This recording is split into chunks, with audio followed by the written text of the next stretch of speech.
श्राद्ध पर्व हिंदू धर्म का एक अनंत महत्वपूर्ण पर्व है जो पितरों की आत्मा की शांति और मोक्ष के लिए समर्पित है। स्पिरिचुअल कथा आपके लिए लेकर आया है श्राद्ध पर्व की पौराणिक कथा, जिसमें बताया गया है कि क्यों मनाया जाता है यह पर्व, क्या है इसकी परंपरा और शास्त्रों में इसका महत्व। जय माता दी। स्वागत है आप सभी श्रोताओं का आपके अपने चैनल स्पिरिचुअल कथा 1111 में, जहां हम आपको सनातन धर्म की अमूल्य कहानियां और परंपराएं सरल शब्दों में सुनाते हैं। आज हम बात करेंगे श्राद्ध पर्व की पौराणिक कथा के बारे में। क्यों किया जाता है श्राद्ध, इसका धार्मिक महत्व क्या है और हमारे शास्त्रों में इसके पीछे कौन सी कथा बताई गई है। शास्त्रों में वर्णित श्राद्ध पर्व की पौराणिक कथा के अनुसार जोगे और भोगे दो भाई थे।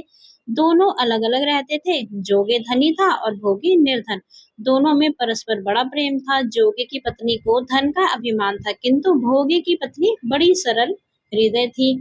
पितृपक्ष आने पर जोगे की पत्नी ने उससे पितरों का श्राद्ध करने के लिए कहा, तो जोगे इसे व्यर्थ का कार्य समझकर टालने की चेष्टा करने लगा, किंतु उसकी पत्नी समझती थी कि यदि ऐसा नहीं करेंगे तो लोग बातें बनाएंगे। फिर उसे अपने मायके वालों को दावत पर बुलाने और अपनी शान दिखाने का यह उचित अवसर लगा। अतः वह बोली, आप शायद मेरी परेशानी की वजह से ऐसा कह रहे हैं, किंतु इसमें मुझे कोई परेशानी नहीं होगी। मैं भोगे की पत्नी को बुला लूंगी, दोनों मिलकर सारा काम कर लेंगे।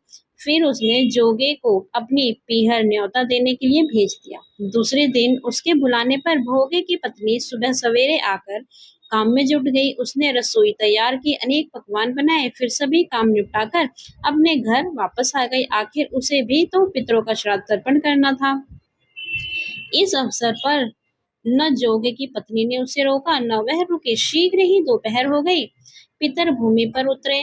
जोगे भोगे के पितर पहले जोगे के यहाँ गए तो क्या देखते हैं कि उसके ससुराल वाले वहां भोजन पर जुटे हुए हैं। निराश होकर वे भोगे के यहाँ गए। वहां क्या था, मात्र पितरों के नाम पर अगियारी दे दी गई थी। पितरों ने उसकी राख चाटी और भूखे ही नदी के तट पर जा पहुंचे। पितरों ने उसकी राख चाटी और भूखे ही नदी तट पर जा पहुंचे। थोड़ी देर में सारे पितर इकट्ठे हुए और अपने अपने यहाँ के श्राद्धों की बड़ाई करने लगे। जोगे भोगे के पितरों ने भी अपनी आप बीती सुनाई। फिर वो सोचने लगे, अगर भोगे समर्थ होता तो शायद उसे उन्हें भूखा न रहना पड़ता, मगर भोगे के घर में तो 2 जून की रोटी भी खाने को नहीं थी।